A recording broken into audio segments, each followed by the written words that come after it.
Criada por meio de um decreto presidencial, a Política Nacional de Participação Social quer aumentar a participação dos movimentos sociais no desenvolvimento de políticas públicas. De acordo com a proposta, as universidades terão um papel importante nesse processo. Para sabermos mais sobre esse assunto, nós vamos conversar com os professores da UDESC ESAG, Daniel Piero e Samantha Buglioni. Sejam bem-vindos ao nosso programa e muito obrigado pela participação aqui hoje. Professor Daniel, você participou então do lançamento, da cerimônia do lançamento em Brasília, da Política Nacional de Participação Social, né? Pode explicar então melhor para a gente o que o governo espera com essa nova política? A política ela vem, né, para consolidar os processos de participação que nós tivemos a partir do momento em que nos declaramos uma democracia em exercício mesmo, né? A ideia do governo, e aí isso independe até de correntes ideológicas do governo, era que os processos de participação que já existem, eles fossem consolidados de uma maneira, da prática passasse a regulamentação. Então havia uma série de lacunas ainda a se preencher, uma delas foi discutida no último programa, que foi do marco regulatório das organizações da sociedade civil, e a política nacional ela vem para privilegiar esses espaços, né? Trazer a sociedade civil para próximo do governo, mas em relações formalizadas. Então nós já temos na prática o funcionamento de conselhos e outros instrumentos que permitem a participação, só que nós precisávamos de uma regulamentação, precisávamos consolidar esse processo de regulamentação. Uhum. Samantha, assim, os críticos dessa política, né, eles falam que a Política Nacional de Participação Social, ela ameaça a democracia representativa. Você acredita que isso é verdade? No que isso pode ocasionar essa política? Ok. Bom, por certo, qualquer política que vai querer ampliar esses processos e regular as participações, ela não vai passar isenta a várias discussões, né? Uma das principais críticas ao decreto, o 8243, que foi de 23 de maio, né, de 23 de maio, é que, bom, o perfil do decreto é para ele regular legislações que já existem. Então, ele tem um papel de uma segunda lei. E ele pode ser feito via o executivo. No caso desse decreto específico, ele traz algumas inovações quando ele regula. Essa é uma primeira crítica, que ele, nesse sentido, estaria violando preceitos constitucionais. No caso, o artigo 84 da Constituição, que vai falar sobre o decreto. Então, uma das principais críticas em relação a ele é que ele não cumpre com o seu papel do decreto. Mas, ok, isso é uma questão técnica, né, que pode ter uma discussão. Do ponto de vista da participação, efetivamente, o que tem sido criticado é que, como ele regulamenta todos esses mecanismos de entrada da sociedade civil no campo dos poderes do Estado, ele acaba criando uma série de mecanismos e, ao criar uma série de mecanismos de participação, ele acaba engessando essa mesma participação. A sociedade civil agora não é mais somente os cidadãos como algo abstrato. A sociedade civil agora são movimentos institucionalizados, né? Organizações da sociedade civil são sociedade civil. Então, tu acaba criando, é como se a gente tivesse um duto de canalização de água, que antes a gente teria uma única fonte dessa água. Essa fonte seria uma representação direta, a fonte legítima. Agora, essa fonte não é mais a principal fonte que alimenta esse abastecimento de água. A gente tem várias outras fontes e várias outras fontes que todas elas passam a ser legítimas. Então é nesse sentido que alguns vão dizer que há uma fragilidade ao processo de democracia representativa. Exatamente. Para o cidadão ele participar desse processo, então ele necessariamente precisa ingressar dentro de um movimento social. Ele pode, mas ele não precisa, porque tudo é legítimo agora. Então, se esse cidadão ele ocupar uma cadeira num conselho, independente dele estar no movimento social ou não, ele é. Porque o que é a sociedade civil agora, do ponto de vista normativo que o decreto traz? A sociedade civil são os cidadãos, né, os movimentos sociais, institucionalizados ou não, né? Então vai ter uma série de elementos que compõem a sociedade civil. Então o cidadão é sociedade civil, mas não é só sociedade civil. Então o movimento social, como o movimento de jovens, o Black Box, como é que é o Black Box. Black Box, né? Black Box, MST. Black Box. Isso. Tá. Black Box, o MST, todos esses são sociedade civil. Sim, agora. Todos eles têm sociais. Legitimidade para ocupar conselhos e deliberar sobre as políticas e inclusive as normas, né, do Estado. E isso do ponto de vista da gestão, e aí por que o governo vai fazer isso, né? Do ponto de vista da gestão, eu criei, na verdade, um instrumento para formalizar algo que eu já faço ou quero fazer. Então, O marco regulatório das organizações da sociedade civil é um exemplo. Eu tenho uma relação com a sociedade civil, mas que era feito por outros instrumentos administrativos. Então, eu tenho convênios, que normalmente era o que eu fazia para poder financiar a sociedade civil. Então, agora eu tenho, num ambiente macro, um marco regulatório que vem numa ideia de política nacional de participação social, em que eu tenho que dizer não só quem é a sociedade civil, está na política de participação, mas um marco específico para a relação governo-sociedade civil. No campo macro, a partir do momento que eu digo que um movimento social organizado ou cidadão, ele passa a ter esse papel como participante numa política, numa democracia, eu tenho como estabelecer políticas de governo e que considerem esse cidadão. Se eu quero que ele participe, eu digo, então a forma é essa, ele vai para um conselho, ele ocupa uma cadeira no conselho, ele vem aqui, me dá sugestão e o governo vai absorver isso. Então, é uma forma, esse é o lado bom do decreto, ele vem dizer assim, olha, eu agora tenho como instrumentalizar o governo para que ele possa usar do cidadão. Porque antes a relação era quase que informal. Indireta, né? Indireta. Agora, de certa forma, com a política, e essa é a força dela, são os principais elogios, eu consigo ter um acesso direto aos movimentos, aos cidadãos, às suas demandas. Ele vai dizer, olha, tu ocupando essa cadeira, eu consigo conversar contigo e eu vou te atender. Eu não preciso mais ter um intermediário. Não preciso mais ter o legislativo, por exemplo, como intermediário principal desses interesses. Eu consigo conversar diretamente com ele. Mas, por exemplo, hoje já existem, pelo menos no governo federal, 40 conselhos e comissões, que elas são responsáveis justamente por analisar as políticas públicas. Esses conselhos eles já não seriam suficientes? Qual a necessidade dessa nova política? Essa é uma excelente questão, porque uma das discussões, eu não sei se o Daniel sabe como é que está isso, se já houve um consenso, é que esses conselhos, os que já existem, eles têm um caráter informativo, eles têm um caráter assim inspirador das políticas. Então, quando se tem política nacional de saúde, tem lá uma conferência nacional de saúde, essa conferência vai trazer algumas diretrizes. Com o decreto, isso não são mais diretrizes apenas, elas passam a ser diretrizes vinculantes. Então, Ou por seja, um lado, o governo ele fica obrigado a seguir aquela diretriz. Essa é um pouco da discussão. Ainda do ponto de vista técnico, não se sabe bem legalmente se tem esse efeito ou se não tem esse efeito. Os que criticam e dizem que isso também fragiliza a democracia representativa é exatamente por isso. Eu não tenho mais um processo de legitimação de uma demanda. Eu vou ter toda uma articulação nessa demanda e ela passa diretamente a deliberar sobre o Estado. Então, de certa forma, eu tenho outras fontes normativas do Estado, que não é mais o legislativo só. Eu vou ter uma fonte normativa que é um conselho, uma conferência nacional, por exemplo.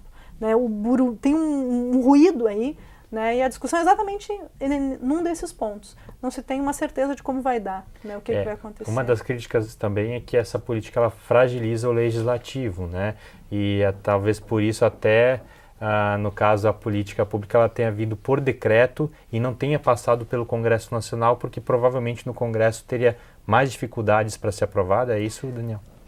Essa é a probabilidade da discussão. Mas tem um outro aspecto. Aí eu volto ao marco regulatório como exemplo, porque os marcos eles vão passar pela discussão no Congresso. Então, assim, a política em si não.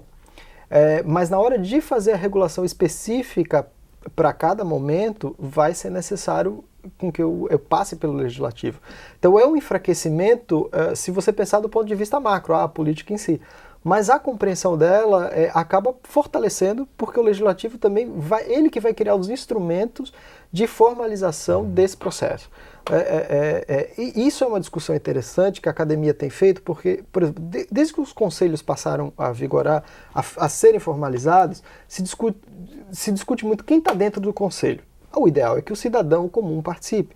Eu costumo perguntar até para os meus alunos, assim, por exemplo, o aluno que está se formando hoje, administrador, ele está participando dos conselhos? Ou será que ele só acha que isso é bom para a democracia, mas ele não participa? E a maioria não tem participado. Eu tenho exemplos assim, um aluno a cada turma. Mas a gente tem tentado mostrar para eles, olha, o conselho é o primeiro acesso que você tem formal a contribuir para a consolidação de uma política pública.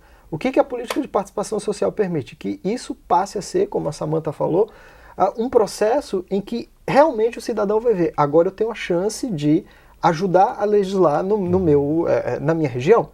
Mais do que isso, eu tenho o dever de estar lá, porque se eu não estiver, né, eu não tenho controle de como vai ter esse processo. Isso. Eu vou pedir uma licença, vou pedir um pequeno intervalo e nós voltamos em instantes, hoje falando sobre a Política Nacional de Participação Social.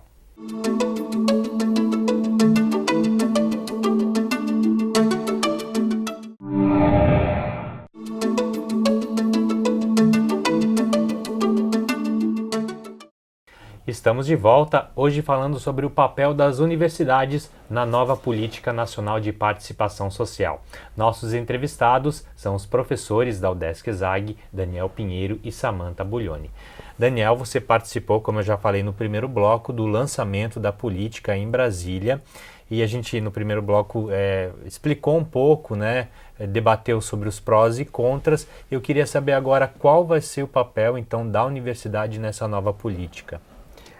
Bom, a Secretaria da Presidência da República, ela nos convidou não somente para o lançamento, ela fez um convite para universidades e outras instituições, grupos que geram informações sobre organizações desse setor, e aí pegaram pesquisadores que trabalhavam na área de organizações da sociedade civil para reunir no dia do lançamento, no mesmo evento, e discutir como a universidade poderia, a partir do conhecimento, discutir não só a política de participação social, mas ir além da regulação e além da discussão no campo da legislação para a prática, né? Como é que a universidade pode gerar conhecimento para isso? A gente sabe que no Brasil a gente já tem muitos pesquisadores trabalhando com o tema, muitos pesquisadores que são especificamente interessados em organizações da sociedade civil, mas que não se conversam. Então a ideia do governo, se ele está fomentando uma política de participação social, por que não aproximar esses pesquisadores? Então, no evento, a nossa primeira reunião foi exatamente para discutir isso. Como é que o governo pode fomentar essa participação no campo das universidades para que a gente possa colaborar na construção de políticas de participação social?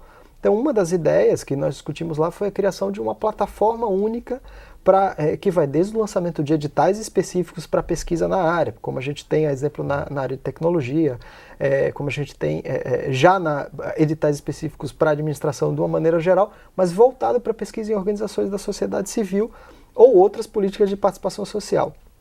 Teve também no mesmo evento o lançamento de uma revista sobre democracia, que é também uma iniciativa do governo federal, mas é interessante que a partir daí esse conhecimento começa a ser produzido e canalizado numa publicação em que todas as organizações podem ter acesso. Então a universidade ela vem produzindo conhecimento e agora a gente precisa tornar esse conhecimento acessível a todos. O que acontece é que muitas vezes eu faço uma pesquisa que pode ser de interesse de alguém que esteja em outro estado, e que queira aprender um pouco mais sobre aquilo, é o mesmo fenômeno, ele não precisa fazer uma nova pesquisa lá. Ele pode simplesmente ter acesso ao conhecimento que já foi feito aqui e dar continuidade à pesquisa. Então essa é a ideia. A universidade ela tem feito muitos trabalhos, mas muitas vezes a gente fica um pouco preso em não distribuir esse conhecimento. E é uma chance, já que a gente está falando de democracia, de transferir esse conhecimento da universidade dentro da sala de aula para a sociedade civil como um todo. Ao mesmo tempo, a sociedade civil também pode demandar conhecimentos específicos. E isso é interessante, porque o governo também está preocupado, e isso, a meu ver, para a universidade é um grande ponto, em trazer demandas reais do campo para que a universidade passe a resolver. Dizer, olha, a universidade tem conhecimento, tem profissionais, mas o campo está precisando de uma resposta nesse setor, vamos dar para eles a resposta. Formar uma parceria mais direta entre o governo e a universidade para a resolução desses problemas. Né? Exatamente. Samantha, isso também passa um pouco pelo papel da universidade, especialmente a universidade pública, né, que ela é sustentada por recursos públicos, muitas vezes, até como o Daniel falou, faz muitas pesquisas, mas essas pesquisas elas acabam não tendo uma utilidade prática, então nesse sentido essa política vem melhorar. Não, a universidade já tem uma responsabilidade muito grande, né? Ela é um lugar legítimo de autoridade sobre uma representação correta das coisas do mundo. Então ela diz o que são as coisas e, de certa forma, a forma como ela faz isso tem esse lugar de autoridade, porque, bom, ela usa um método científico, ela tem profissionais que foram selecionados, ela tem recursos públicos e tal. Então, cabe a ela também assumir esse papel responsável que, ao dizer as coisas, isso vai gerar uma série de implicações. Ela tem esse dever de saber os recursos que ela está utilizando, o local onde ela está inserido, e que esse conhecimento que ela produz não pode ser para se exclusivamente retroalimentar, alimentar os seus interesses pessoais, dos profissionais que estão ali, alimentar as ideologias que ali estão, alimentar as convicções. Ela tem a universidade para ser criativa, no sentido de criar efetivamente alguma coisa, ela tem que se comunicar, né? Ela tem que sofrer conflitos, ela tem que sofrer demandas, senão ela não vai produzir nada novo, né? A história nos ensina isso. Se tu fica num lugar muito seguro, as tuas chances de criar algo são mais restritas. Então, nesse sentido, eu acho que essa política ela vem para dar uma cutucada também nessa zona de conforto. O desafio é importante, né? Daniel, essa política pública ela é baseada em alguns experimentos internacionais, existem algumas experiências fora do Brasil que a gente pode citar aí de participação social parecidos com essa política nacional que está sendo implementada? Olha, eu sinto muito orgulho de dizer que duas das últimas políticas nossas, grandes políticas nossas, foram muito bem feitas e com uma cara de Brasil muito grande, que é a Política Nacional de Participação Social e a Política Nacional de Resíduos Sólidos. São duas políticas que foram construídas com uma grande participação da sociedade civil e, ao mesmo tempo, elas também estão sendo construídas e nós estamos sendo o exemplo. Nós somos os inovadores. Nós somos inovadores. Por mais que as práticas, o ideal tenha algumas inspirações, principalmente no caso da de resíduos sólidos, a gente já sabe que gestão de resíduos é conhecida no mundo inteiro e tem vários casos de sucesso, mas a forma como a política é construída, assim como a de participação social, é tão interessante que eu diria que nós estamos avançando no campo da inovação social até muito mais que no campo da democracia, porque nós estamos dizendo, indo além, e aí volto a insistir, a universidade tem um papel importantíssimo nisso. Nós temos grandes pesquisadores no Brasil sobre democracia e agora estamos colocando em prática o que achamos ser o correto, ser mais viável, né? Quando a Samantha coloca que a universidade ela reúne alguns conceitos sobre verdade, algumas verdades, né? Uma das prerrogativas é que para ser ciência você precisa tornar público, você precisa publicizar. E não é só publicando artigos ou participando de fóruns e debates, mas é colocando isso também à prova. E uma das formas de colocar à prova é tornando isso uma política pública, porque ela vai ser testada em campo. E é o que está acontecendo com a política de participação social. O evento em si era maior do que isso. Nós participamos de uma oficina. A universidade foi uma oficina. Mas o evento é um evento chamado Arena Social, organizado pela Presidência da República. E tinha, por exemplo, um dos eventos que estavam acontecendo dentro da Arena Social era uma maratona hacker. Eu falo sempre isso porque nós conhecemos o lado pejorativo da palavra hacker e até do hacker, mas nós temos os melhores hackers do mundo, para o bem e para o mal. Né?